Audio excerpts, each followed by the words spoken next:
Shalom Vacha, bonsoir à vous tous. Que je vous protège, vous donne la santé, la joie, la prospérité. Ça me rappelle ces moments qu'on traverse ici en Israël, ça me rappelle la période du Corona. On était enfermés chez nous et, et on calculait les jours, les nuits. Bon, bah, avec les deux Akash Baruch Hu, tout s'est bien passé. Et là aussi, si Dieu veut, Be'etzat Hashem, tout va bien se passer si Dieu veut. Avec les deux Akadosh Baruch Hu. Donc, mes amis, ce soir, c'est l'Aïloula de Rachel Imeno. Et que Hachem vous protège et que son zérout soit avec vous. Il faut savoir que des milliers de personnes, ils allaient à l'Aïloula de Rachel Imeno. Et aujourd'hui, ce soir, c'est vide, c'est fermé. Il n'y a personne, elle est seule. C'est écrit dans les prophètes. Rachel mebacha et banea. Rachel, elle pleure, ses enfants, qui sont en exil. Et Akadosh Baruch Hu, il l'encourage. Akadosh Baruch Hu, il la calme. Il lui dit, n'aie pas peur, ça va y aller. Tes enfants, ils vont retourner chez eux. Et Mashiach, il va venir. Il la console. Hey, imaginez-vous l'idée. Les milliers de personnes que chaque année, ils allaient voir Rachel Imeno pour sa Iloula. Et pendant ces 24 heures, il pouvait y avoir jusqu'à 1 million de personnes qui vont aller la pèleriner. Et maintenant, elle est seule.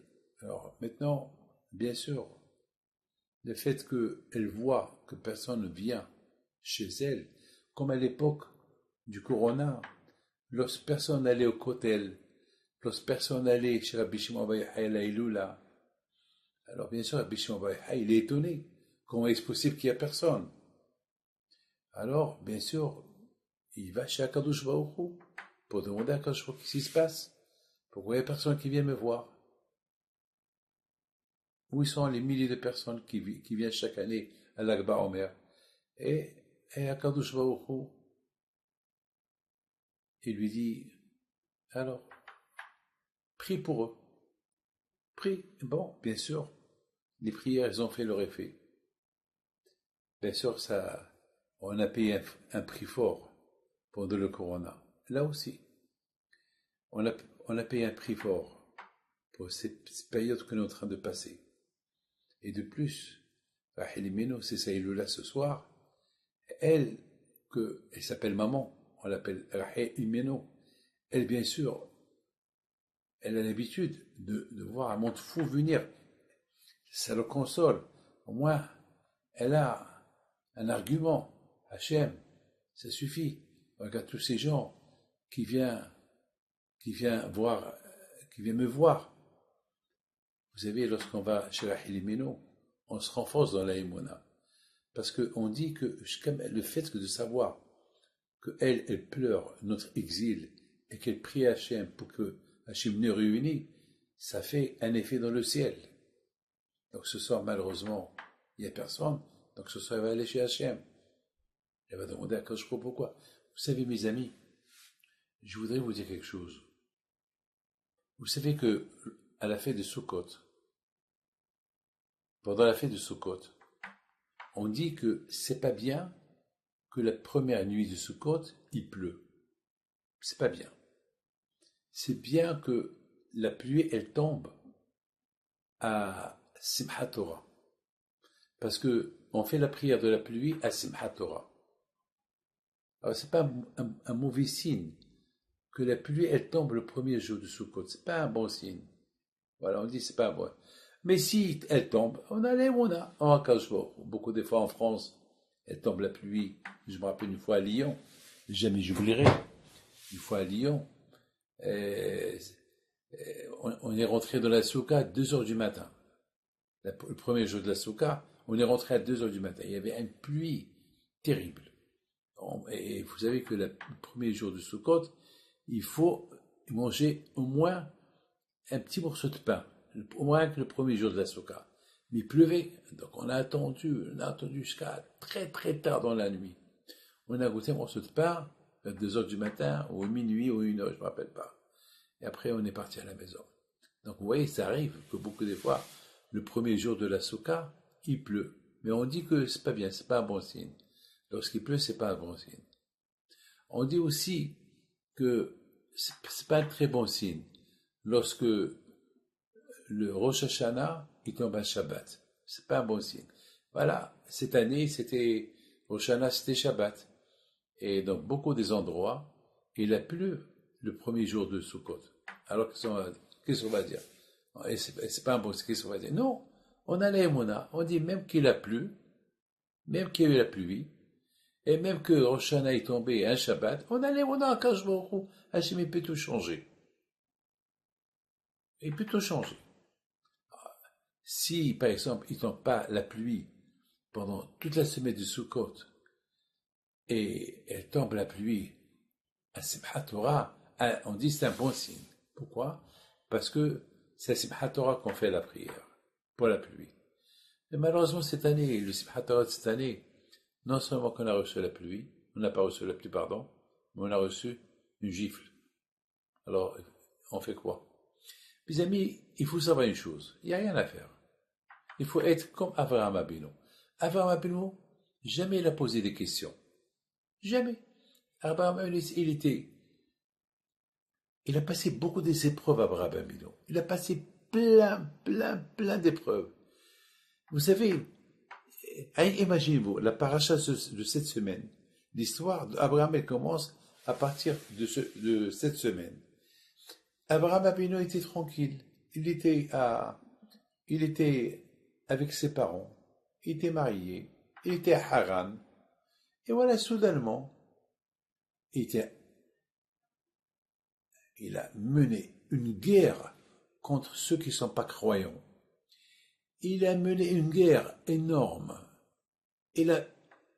Comment Abraham Avinu, il a découvert qu'il y a Dieu, qu'il y a Hachem? Vous savez, mes amis, nous, grâce à Dieu, on a tout sur un plateau. Nous, on a tout, hein. Nous, on est nés juifs. Nos parents, ils sont juifs. Nos grands-parents, ils sont juifs. Nos aïeuls, ils sont juifs. Alors que nous, grâce à Dieu, depuis qu'on est jeune, on a grandi dans la cacheroute, on a grandi avec le Shabbat, on a grandi, Baruch Hashem, je me rappelle. Et nous, on transmet à nos enfants. Nous, on n'a pas de problème. Aujourd'hui, il y a tout. On est gâtés. Aujourd'hui, on a de tout. Mais Abraham Avinu, il n'avait rien du tout. Il n'avait rien du tout. Il n'y avait pas de livre. Il n'y avait pas d'école. Il n'y avait rien. Il n'avait même pas un prof. Il n'y avait même pas quelqu'un qui va lui dire qu'il y a Dieu. Vous savez, c'est quoi? Découvrir que l'argent a de la valeur. Il faut être... ça demande... Vous savez, un homme qui habite dans la jungle et qui a grandi dans la jungle, il vient en ville, il voit l'or. Il ne sait pas c'est quoi l'or. Il voit l'argent. Il ne sait pas c'est quoi l'argent. Il ne comprend rien du tout. Lui, il a grandi avec les animaux dans la jungle. Donc, ça va lui prendre du temps pour s'adapter. Mes amis, nous, grâce à Dieu, on a tout. On a les mikvés, on a tout. En plus, on a la Torah. On a tout, on a la Torah. Mais Avraham Avinu était tout seul. Il était tout seul. Son père était idolâtre. À l'époque, les gens, ils ne savaient pas qu'il existait Dieu. À l'époque, les gens, chacun il avait un Dieu. Ils voyaient le soleil. Il y a des gens qui disent, ah, le soleil c'est un Dieu. Waouh. Il y a des gens qui ne sont pas d'accord. Ils disent, non, c'est la lune. Il y a d'autres personnes qui disent, non, c'est l'eau, c'est la mer. C'est la mer Dieu. C'est la mer. Il y a ceux qui vont dire, non, c'est le sable. Le sable, il y a partout le sable. Alors, le sable, c'est une forme de Dieu.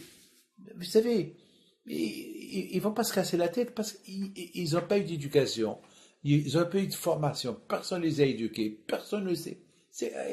Écoutez, il y a un grand tzaddik, Rav Abigdor alav shalom, il a dit que Caïn. Caïn était quoi? Caïn était quelqu'un qui travaillait la terre. Il travaillait la terre. Caïn était le premier garçon qui est venu de Adam Arishon. Le premier. Le premier. Maintenant, Caïn, lui, était un homme de terre. Il va faire planter des arbres. Il va chercher des grains pour faire pousser la tomate, les pommes de terre. Mais à cette époque, il n'y avait rien du tout. Il n'y avait rien du tout. Pour arriver il a fait une découverte. Il a découvert comment apporter des choses, comment planter, comment cueillir. Aujourd'hui, il y a des jardiniers, mais à l'époque, il y avait personne qui va apprendre à Caïn à être un jardinier, à enlever les épines du terrain. Il savait. Donc, tout seul, il a compris. Et tout seul, il est arrivé à dire, ah, la première fois qu'il a vu une pomme de terre, ou une tomate, ou une concombre, ou un fruit, waouh, waouh, il a dit, je vais les sacrifier à Dieu. Mais vous savez, mes amis, à l'époque, ils ne savaient même pas c'est quoi prier. Aujourd'hui, on sait, il y a la prière. Mais à l'époque, ils ne savaient pas. Ils ne savaient pas c'est quoi prier à Dieu. C'était des êtres humains. Ils ne savaient rien du tout. Donc, pour arriver à être croyant et penser à apporter un sacrifice à Dieu, ça a pris du temps. Avraham Abinu à la Vachem à son époque, il était tout seul contre tout le monde. Il était comme tout le monde même. Mais il a commencé à réfléchir. Il a commencé à faire des recherches. Jusqu'à qu'il a dit, c'est pas possible. Le monde ne peut pas être abandonné. Il ne peut pas être créé tout seul. Il doit avoir un Dieu. Il ne peut pas avoir des dieux. Et c'est pas possible. Dans une ville, dans un pays, il ne peut pas avoir deux rois, trois rois, quatre rois. Il y a un seul roi. Il y a un seul roi qui gouverne tout le monde. C'est pas possible. Donc tout seul, il a découvert qui est Hachem. Tout seul, il a découvert qui est Hachem. Abraham Abino, il a fait du travail. Et donc, Nimrod, il voulait le tuer. Pourquoi? Parce que Nimrod, il était soi-disant, il s'est pris pour un dieu. Donc, les gens le vénéraient. C'était le roi de Babel. Les gens se prosternaient devant lui. Et lui, Zamak, soi-disant, il était le dieu qui représente le monde entier. Et Abraham lui a dit, non, toi tu es un être humain. Mes amis, vous savez, il y a un grand rabbin qui s'appelle Rav Yaakov Galinsky alav shalom. Ce rabbin, une fois, était à New York. Il était invité chez quelqu'un, chez un riche. Ce riche n'était pas très religieux. Il n'y avait même pas des mezuzot. Et bon, il est parti il a ramassé l'argent. Il a trouvé un album, La vie du président Kennedy. Et il ouvre l'album. Il y avait un petit album, quelques photos.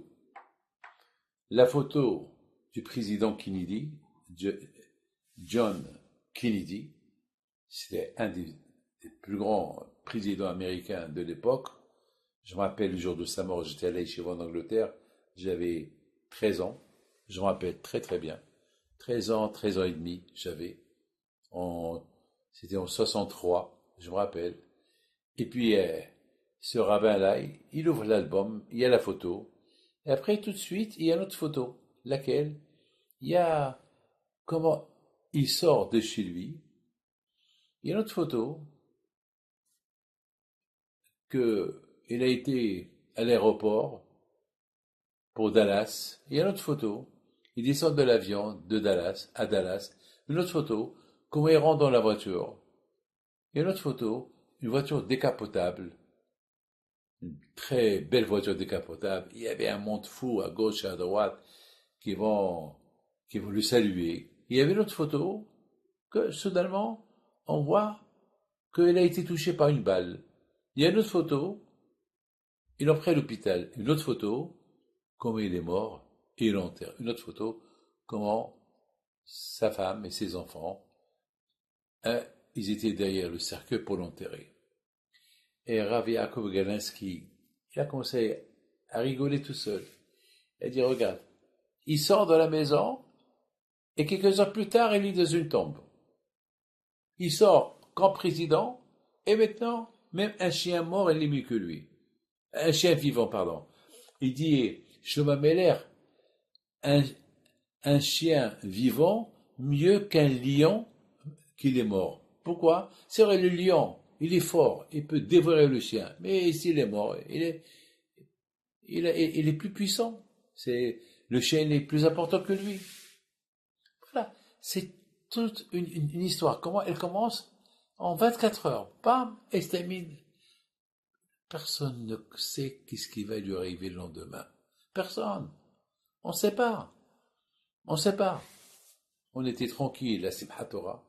On a tellement dansé à Simchat Torah, et le lendemain, la guerre. Le lendemain, le grand drame qu'il y a eu. Qui aurait pu penser? Par contre, mes amis, il y a eu beaucoup de signes. Il y a eu beaucoup de signes. Beaucoup de signes. Il y a eu des gens, par exemple cette semaine, j'ai été présenter les condoléances à une femme, à Herzliya. Une femme que malheureusement sa fille, la pauvre de 18 ans, ils l'ont trouvée cette semaine. Et ils croyaient qu'elle a disparu, ils ont cru qu'elle est morte, ils ont cru que peut-être elle était kidnappée.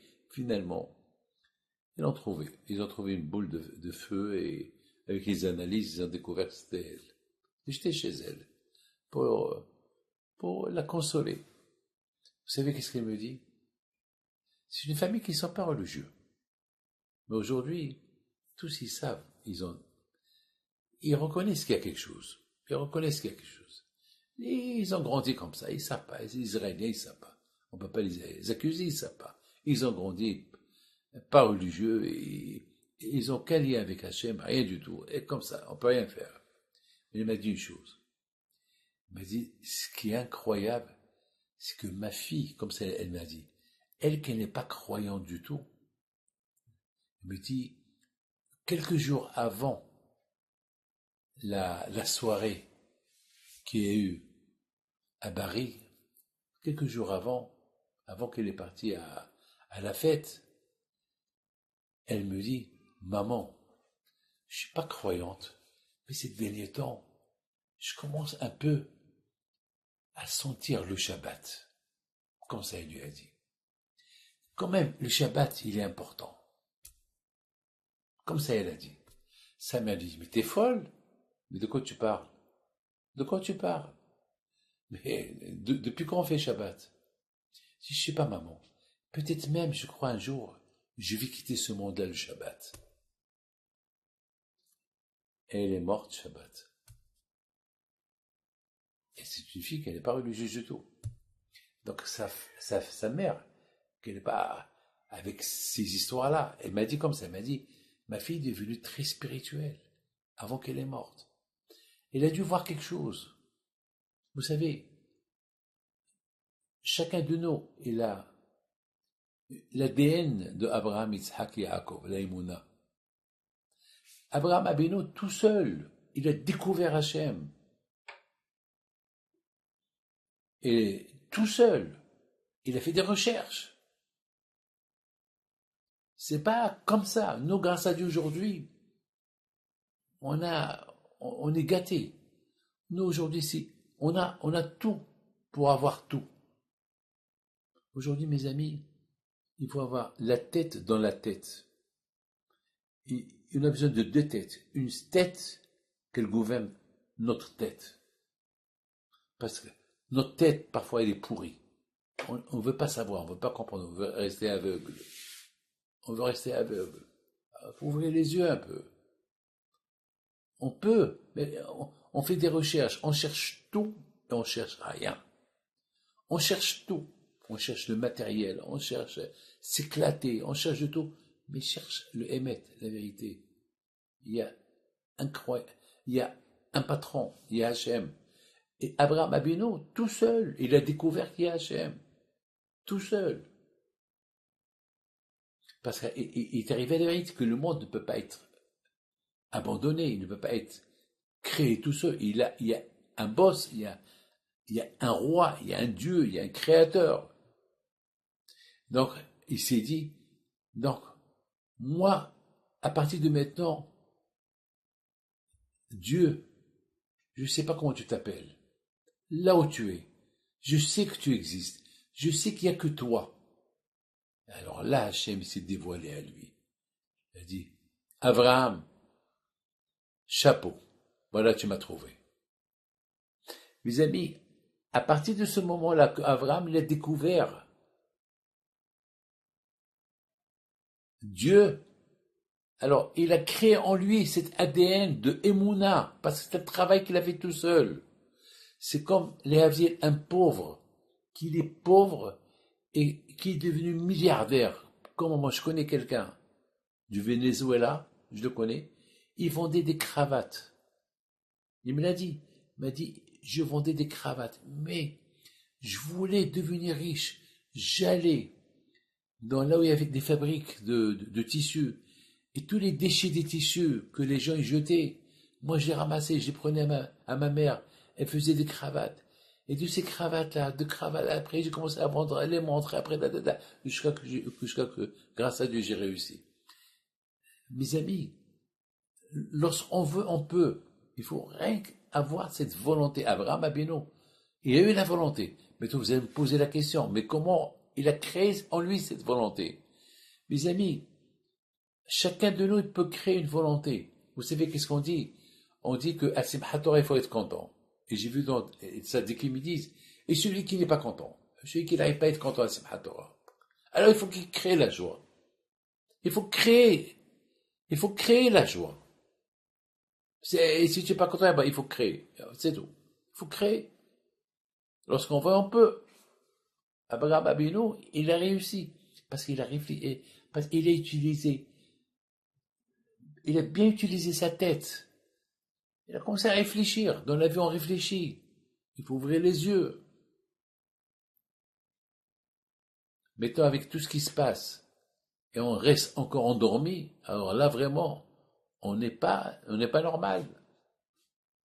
Et Abraham Abino alav shalom, il a réussi à faire convertir des gens pour croire en Dieu. À l'époque, il n'y avait pas le judaïsme. Il n'y avait rien du tout. Il n'y avait que des êtres humains, des gens. Les gens étaient idolâtres. Mais lorsqu'Abraham Abino, il a découvert qui est Hachem, qui est Dieu, là, il a commencé à se battre contre tous ceux qui sont idolâtres. Il a réussi. Et c'est écrit dans la paracha de cette semaine, les gens qu'ils ont créés, qu'ils ont fait. Est-ce qu'on peut faire un être humain? On ne peut pas faire un être humain. Oui, mais lorsque on lui change ses idées d'être croyant à la place d'être idolâtre, alors comme si tu l'as fait, comme si tu l'as créé, tu l'as rendu un autre.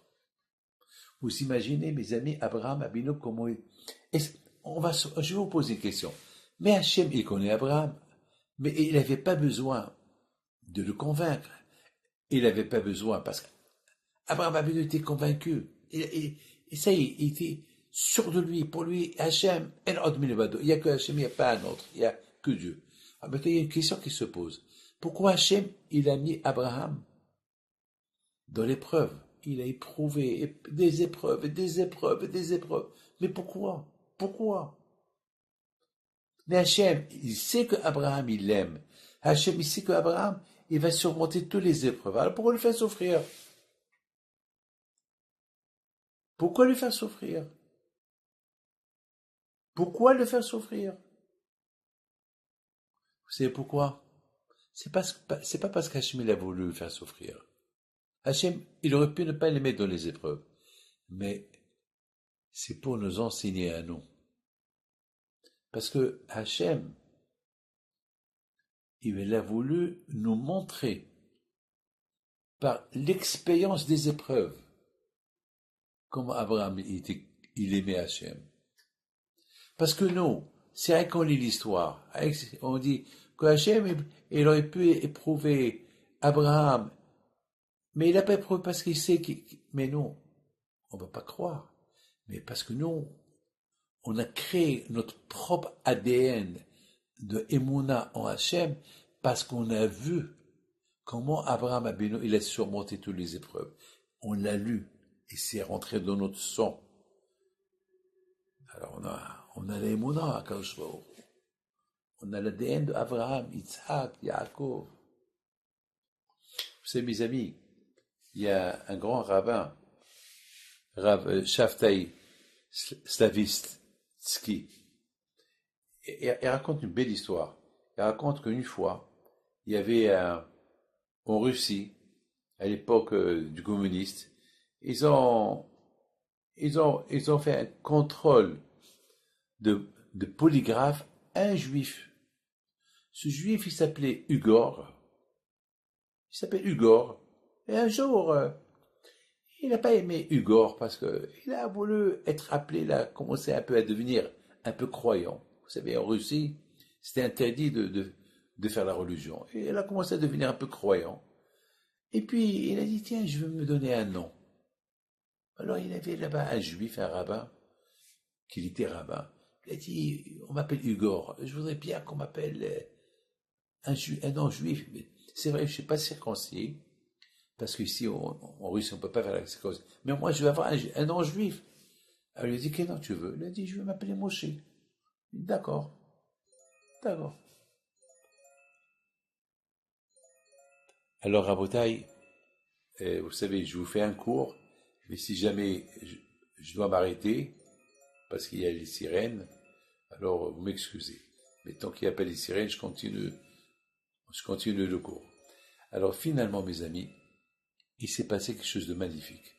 Ce monsieur-là, il devait être passé à comment ça s'appelle, un contrôle de polygraphe pour voir s'il est toujours euh, sérieux avec le parti communisme et qu'il est honnête.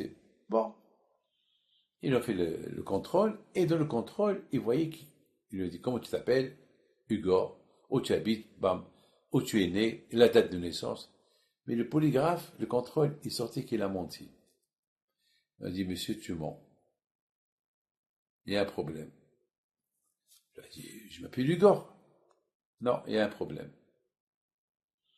Bon, on va recommencer le contrôle. Et on recommence le contrôle. Et encore une fois, le contrôle, il s'avère qu'il ment. Ils lui disent, tu mens. Alors il a dit, mais non, je m'appelle Hugo. Mon âge, je travaille avec vous, je suis communiste, je suis juif. Non, tu dois être un traître. On va te faire pour la dernière fois le contrôle. Il leur a dit, attends. Je m'appelle Hugo, mais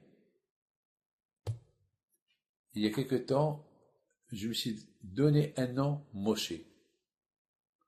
Alors il dit, bon, on va te faire un nouveau contrôle. Papa, ton nom Moshe. D'accord? Quel âge, l'âge de naissance, papa, il s'est sorti qu'il a dit vrai. C'est extraordinaire.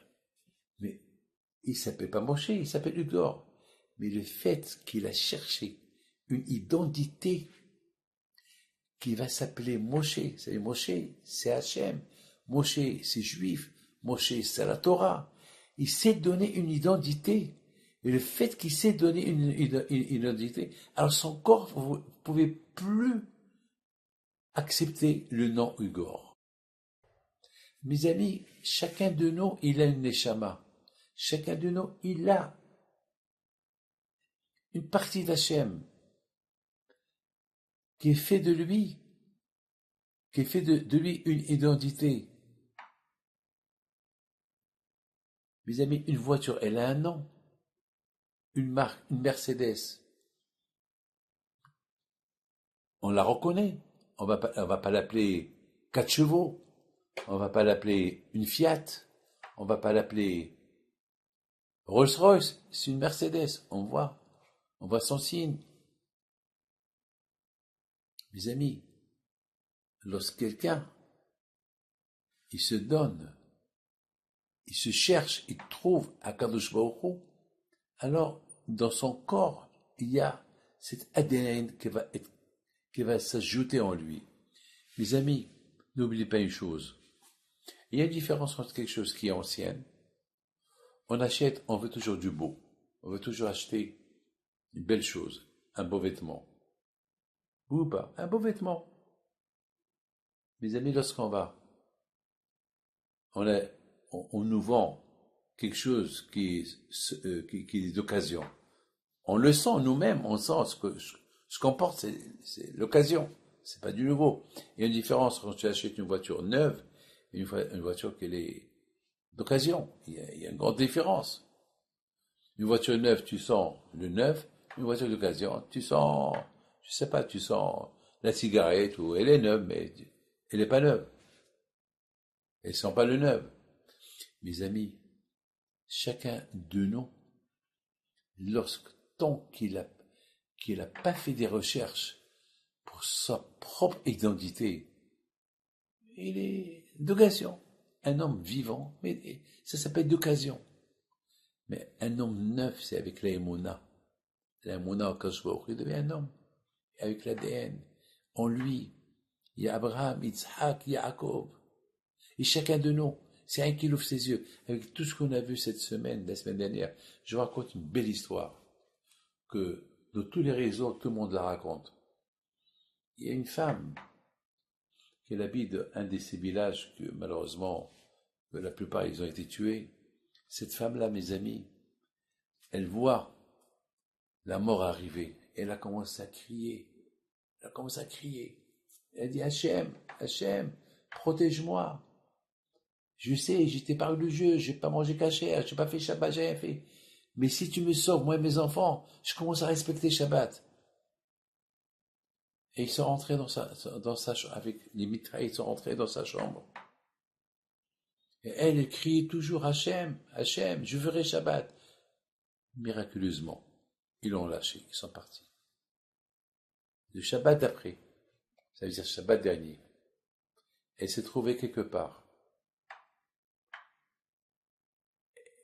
Et il y a un missile qui est tombé dans sa maison, qui a explosé, un Shabbat, pour le rappeler. Tu as promis de respecter Shabbat, alors respecte Shabbat. Et qu'est-ce qu'elle a dit? Elle a dit, de toute façon, j'ai promis de respecter Shabbat et je le ferai. Elle le fait. Ça va être demain le deuxième Shabbat qu'elle va respecter. Mes amis, que chacun de nous, il doit savoir une chose, et la chose suivante, que pour réussir avec les deux Akadosh Baruch Hu, pour réussir, il faut que chacun de nous, Be'ezat Hashem, se renforce. On est l'époque de Mashiach, c'est certain. Il n'y a aucun doute. On vit l'époque de Mashiach. On voit des bateaux de guerre de partout qui viennent. Il y a quelque chose qui se prépare que nous, on ne sait pas. Il y a des choses que nous, on ne sait pas. On sait une seule chose, qu'avant que le Mashiach vienne venir, on va voir la guerre de Gog et Magog. On va voir que tout le monde veut se battre pour Israël. Il faut avoir l'émouna en Akadosh Baruch Hu. Il faut avoir l'émouna en Akadosh Baruch Hu. C'est tout, mes amis. Il faut avoir la émouna. Betah be'ahad ve'atif had. Betah be'ahad. Akadosh Baruch Hu nous a donné, ses frères, vraiment, à Simchat Torah nous a donné une gifle. Une très belle gifle. On a reçu. Mais ces gifles, elle a réveillé. Elle nous a réveillés. Et on dit que lorsque Hachem nous a donné la Torah, on était tous unis. Eh ben, je peux vous dire une chose, ici en Israël, il y a quelque temps, il y a un mois et demi, on n'était pas unis. La gauche, la droite, les religieux, pas religieux. Ben, aujourd'hui, tout le monde est uni. Aujourd'hui, tu vois les religieux avec les non-religieux avec les religieux, tout le monde ils sont tous unis, ça suffit. Là, Hachem, lorsqu'il nous a donné la Torah, ne l'a pas donné jusqu'à qu'on était unis. Et à Simchat Torah, on n'était pas unis. Vous savez de quoi j'avais peur? Vous savez de quoi j'avais peur? De quoi j'avais peur, mes amis? Cette Simchat Torah. J'avais peur d'une chose. J'avais peur que Hashvi Shalom, parce qu'ici en Israël, après à Simchat Torah, on sort avec Sfarim dehors. J'avais peur que il va venir quelqu'un qui n'est pas religieux. Il va prendre ses portraits et va le jeter. Et ça peut créer une guerre civile. J'avais peur de ça. Parce que il y avait trop d'anti-religion. Trop. Ils ont interdit de mettre des filets dans la rue à Tel Aviv. Et ils se moquaient des gens à Kippour. Il y avait à Kippour, à Tel Aviv, chaque année à Kippour, il y a 1000, 2000, 3000 personnes qui font l'année et là dans la rue. Et ils sont venus des gens perturbés. J'avais peur. Vous savez, cette femme que j'ai été visiter cette semaine, qu'elle a perdu sa fille, la pauvre, elle-même, elle m'a dit, Rabbi David, moi qui n'ai pas religieuse, j'avais peur que ils vont manquer le respect au Sefer Torah, Simchat Torah. Mais malheureusement, il n'y a pas eu de Simchat Torah. Au lieu d'avoir un Simchat Torah, ici en Israël, on a eu un deuil. Peut-être un signe que Hachem veut. Allez, soyez unis. Soyez unis. Le Beth Amikdash a été détruit à cause qu'on n'était pas unis. Allez, soyez unis. Regardez Abraham Avinu. Toute la force d'Abraham Avinu, il voulait réunir tout le monde autour de Dieu. Il voulait réunir tout le monde. Alors ce soir, si Dieu veut, c'est l'Aïloula de Rachel Imenu. Alors voilà, je vais faire la Parashat Hala à la mémoire de tous ceux qui sont morts, les 1400 personnes ils ont été sauvagement assassinés, pour la santé de tous ceux qui sont malades, et bien sûr que Akash Baruch Hu protège tous ceux qui sont dans le front, qu'Hachem il les ramène sains sauf chez eux, qu'Akash Baruch Hu il apporte le shalom, la paix dans le monde, ça suffit. Cette guerre, elle fait du mal à tout le monde. C'est très... Je devais être au Maroc le dimanche pour la Hiloula de Rabbi Pinto. D'ailleurs, n'oublie pas que dimanche soir, c'est la Hiloula du Tzaddik Rabbi Pinto à la Vachalom de Casablanca. C'est dimanche soir. Donc peut-être, si Dieu veut, Be'ezat Hashem, voilà ce petit message de faire une séouda chez vous, la séouda du dimanche soir chez vous à la maison, ça soit à la mémoire de Rabbi Pinto de Casablanca, ou la séouda que vous allez faire. Le repas que vous allez faire, qu'est-ce que vous perdez? De toute façon, il y a un repas samedi soir, dimanche soir. Alors faites-le pour Rabbi Pinto, faites connaître, savoir à tout le monde d'allumer la veilleuse du tzaddik dimanche soir, Be'ezat Hashem, et peut-être dimanche soir, si Dieu veut, avec les deux Akadosh Baruch Hu, Be'ezat Hashem, on va envoyer quelqu'un sur la tombe du tzaddik Rabbi Pinto de Casablanca pour prier. Donc, vous pouvez nous envoyer vos noms, comme ça, on va les envoyer sur la tombe du tzaddik Rabbi Pinto al Shalom. Maintenant, on va faire la Parashat Hala. On va la faire à la mémoire de Rachel Imenu. La voilà, pour ceux qui ne voient pas, elle est là. C'est une belle Hala que ma fille Ariel a fait, elle est très belle, pour Shabbat. Je sais que Rachel Imenu va être heureuse, va être contente, elle va prier pour nous. Ah voilà, et avec les deux Akadosh Baruch Hu qu'on voit Mashiach venir. Alors, Baruch Ata Adonai Eloheinu Melech HaOlam Asher Kidishanu B'mitzvotav V'tzivanu Le'afrish Hala.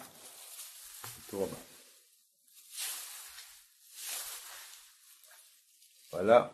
Hare zo Hala.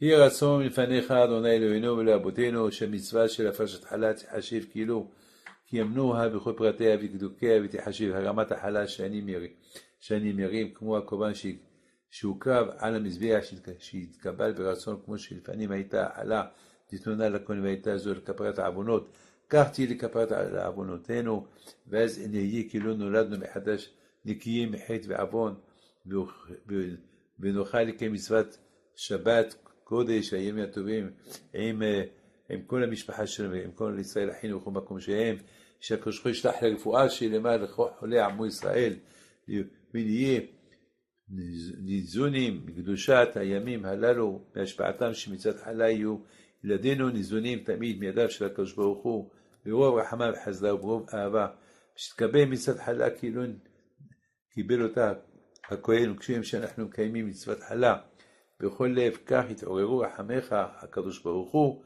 לשמורנו מצאה ומחובים כל הקדוש ברוך הוא, il apporte la refoua aux malades, parnassa, le zivoug, et que ceux qui ne sont pas mariés avec Akadosh Baruch Hu, il leur donne un bon mazal, comme ça ils pourront faire aussi la halal chez eux à la maison, Be'ezat Hashem. Et si Dieu veut, Be'ezat Hashem, qu'on voit Mashiach Tzidkenu, et Meira B'Yamenu, Amen Kerason. Que le bon Dieu vous protège et vous donne la santé, Amen Kerason.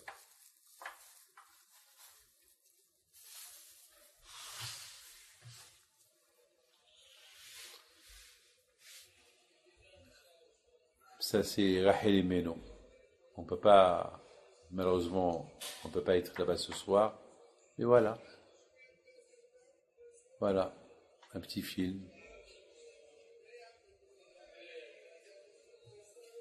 Voilà. Un souvenir. Et ce cours de Torah à la mémoire de Patrick Shimon Hazon Ben Mordechai Alav Shalom. Que Dieu repose son âme en paix. Il y a quelques années, j'étais venu pèleriner ici, à Rachel Imenu avec lui. Que Dieu repose son âme en paix. C'est vraiment...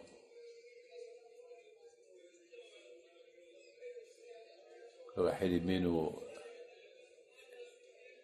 prend sa neshama de voir Kadosh Baruch Hu.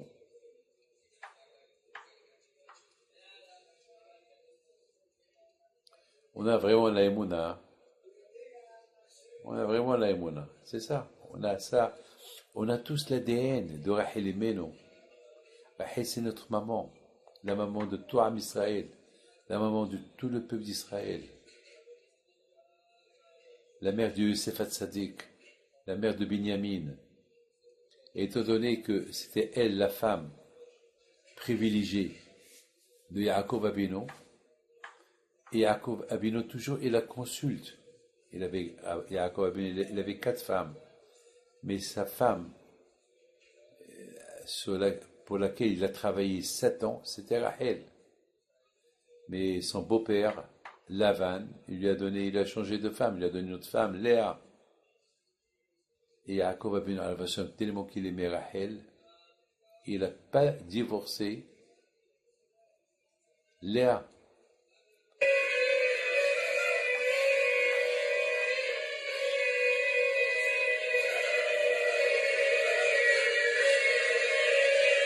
Ça c'est...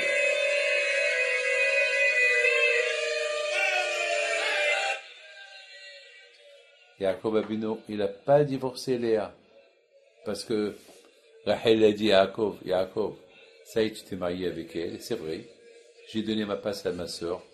Mais si tu m'aimes et tu veux te marier avec moi, alors tu gardes Léa et tu travailles pour moi. Donc Yaakov Abinu a dit, bon, tu seras toujours la mère de tous les enfants d'Israël. Et elle s'appelle la maman de tout le monde. On était 12 tribus. Elle n'avait que 2 tribus. Mais elle était considérée comme la mère des 12 tribus. Voilà mes amis, que le bon Dieu vous protège. À mercredi soir prochain. Alors je vous en prie, mercredi soir prochain, n'oubliez pas, on va faire encore une fois la hala, la fashat hala.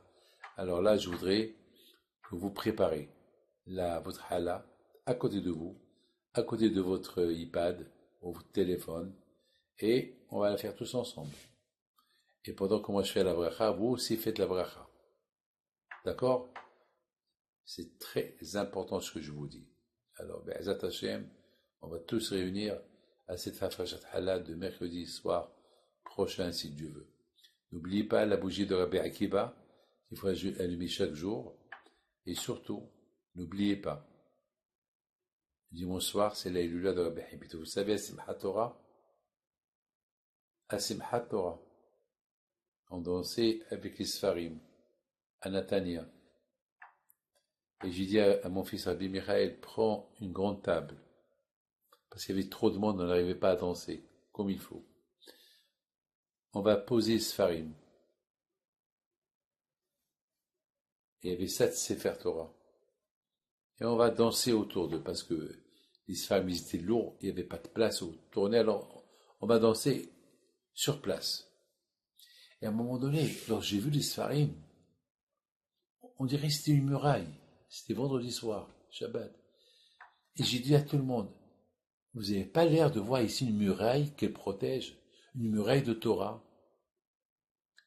Et ils ont dit oui. Je lui ai dit, alors dites oui. Ils ont dit oui. Alors j'ai répété devant 400 personnes. Alors répétez, c'est une muraille. Et tout le monde répétait, et on répétait. Et 7 heures plus tard, il s'est passé ce qui s'est passé. Mais c'est toujours la muraille. Ça pouvait être 10 fois pire. Ou même, je ne vais pas vous dire, mais ça aurait pu être pire. Mais grâce à Dieu, on ne se pose pas de questions. Comme Abraham Abinu, jamais il a posé des questions. Et c'est ça la grandeur d'Abraham. Et sur ça, Hachem, il a éprouvé Abraham pour nous montrer, regardez, je connais le cœur d'Abraham, j'aurais pu ne pas le mettre à l'épreuve, mais je l'ai éprouvé pour que vous sachiez, pour que vous croyiez, pour que vous soyez comme lui. Être comme Abraham, c'est impossible, mais au moins, chacun selon le travail, l'investissement qui va se faire pour agrandir sa émouna, eh bien, qui le fait. Si ce n'est pas aujourd'hui, quand? Mes amis, à très bientôt, que le bon Dieu protège. Amen.